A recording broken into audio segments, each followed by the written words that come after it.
Terima kasih Anda masih bersama kami di Berita Padang. Bagi Anda yang baru saja bergabung, kami hadirkan kembali 3 berita utama pada pagi hari ini.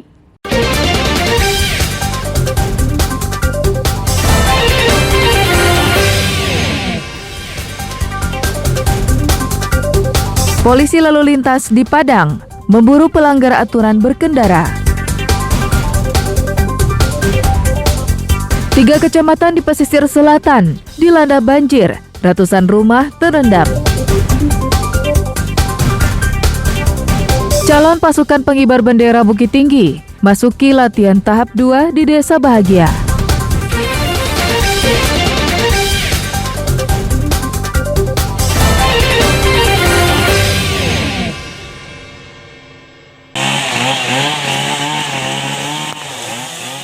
Hujan deras yang disertai angin kencang di Kota Padang pada Senin pagi mengakibatkan terjadinya pohon tumbang di beberapa titik.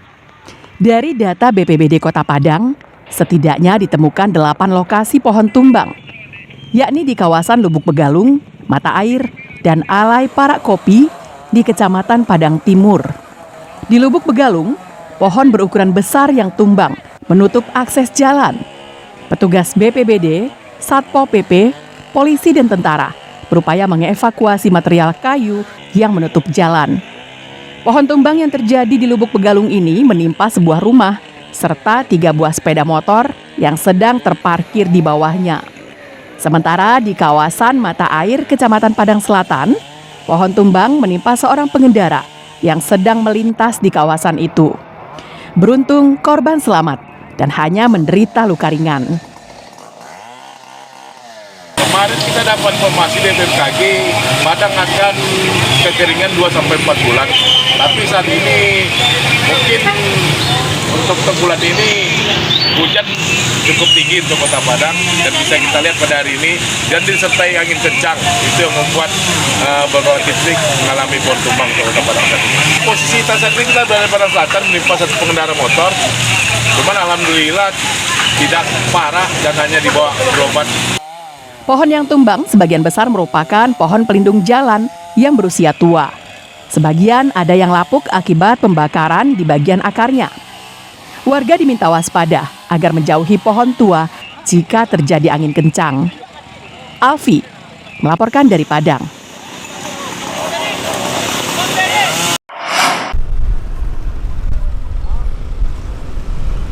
Polisi Satuan Lalu Lintas Polresta Padang Sabtu malam pekan lalu menggelar razia. Tak hanya berdiam di satu titik lokasi, tapi kali ini petugas memburu para pelanggar lalu lintas. Polisi patroli menggunakan sepeda motor di sepanjang jalan-jalan utama mencari pengendara yang melanggar aturan. Pengendara yang kedapatan tidak menggunakan helm langsung dihentikan petugas. Kemudian dibawa ke Mapolresta untuk ditindaklanjuti dengan tilang dan pembinaan. Namun banyak pengendara yang lolos dari kejaran petugas. Mereka kabur dengan memanfaatkan kepadatan lalu lintas. Polisi yang menghadapinya membiarkan aksi itu karena kalah cepat. Dalam satu malam itu polisi menjaring 50 pengendara bersama kendaraannya. Selain tidak menggunakan helm, banyak juga kendaraan yang menggunakan knalpot bising serta pengendara yang tidak membawa SIM dan STNK. Mana? Ada? Ada. Pegang dulu. Ambil surat tilangnya di Polres. Operasi Cipta Kondisi ini bertujuan untuk mengantisipasi aksi balap liar yang kerap dilakukan setiap Sabtu malam atau malam Minggu. Kami pada malam ini melaksanakan kegiatan mobile hunting patroli pada malam Minggu dengan sasaran pelanggaran kacamata terutama knalpot brong.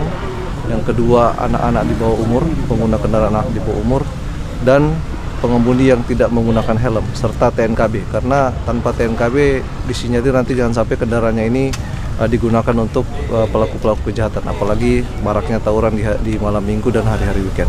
Selain masyarakat, namun ada pula polisi yang tidak taat pada peraturan. Beberapa waktu lalu seorang polisi di Bukit Tinggi terlihat mengendarai sepeda motor yang tidak terdata di Samsat. Hal itu diketahui setelah salah seorang warganet memvideokan hasil penelusuran di aplikasi Samsat Sumatera Barat. Alfi melaporkan dari Padang.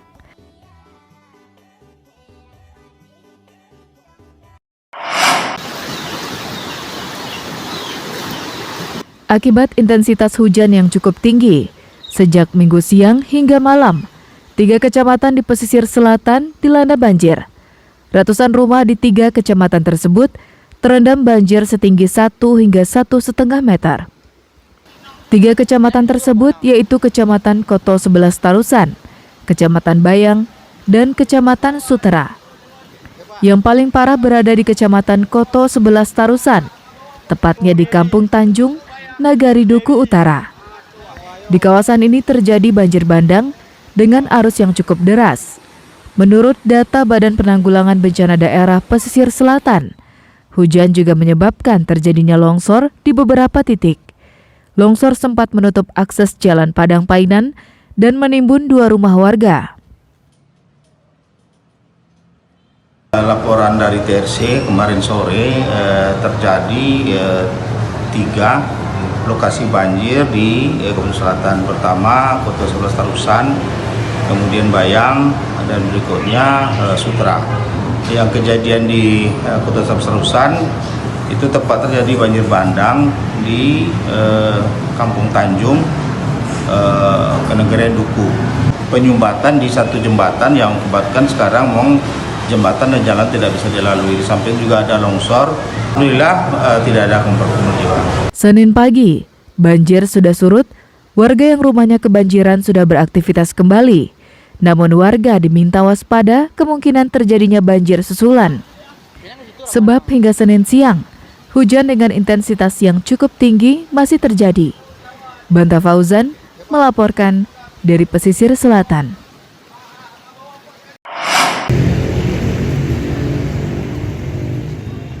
Jelang hari ulang tahun ke-78 Republik Indonesia, 54 calon pasukan pengibar bendera Bukit Tinggi memasuki latihan tahap 2 di Desa Bahagia hingga 18 Agustus mendatang. Tahapan pelatihan ini diawali dengan upacara tandingan yang dipimpin langsung Wali Kota Bukit Tinggi. 54 calon pengibar bendera yang lulus seleksi dan telah mengikuti latihan tahap 1 akan mendapatkan pelatihan khusus.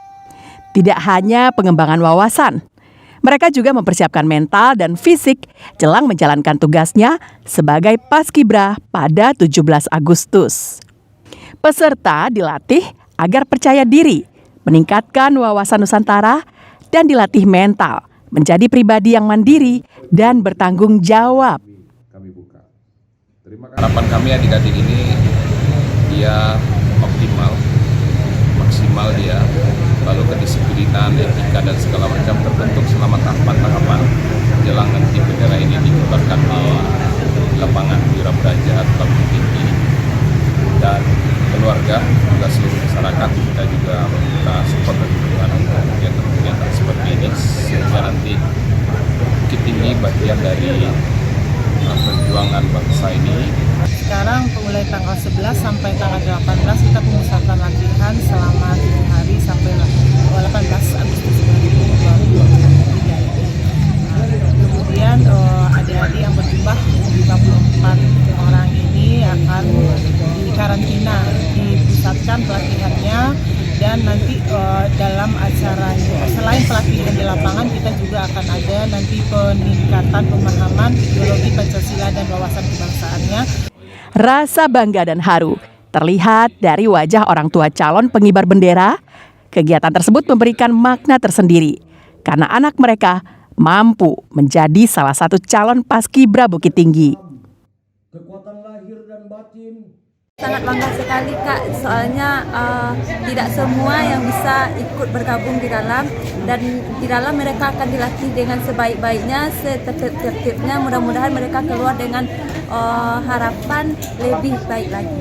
Terlalu antusias Kak, minta bantuan, minta tolong, mempersiapkan barang-barang, mempersiapkan fisik, mempersiapkan semuanya. Calon pengibar bendera ini akan dilantik dan dikukuhkan secara resmi sebagai pasukan pengibar bendera pada 16 Agustus di lapangan Wira Braja Bukit Tinggi. Dina Amrina melaporkan dari Bukit Tinggi.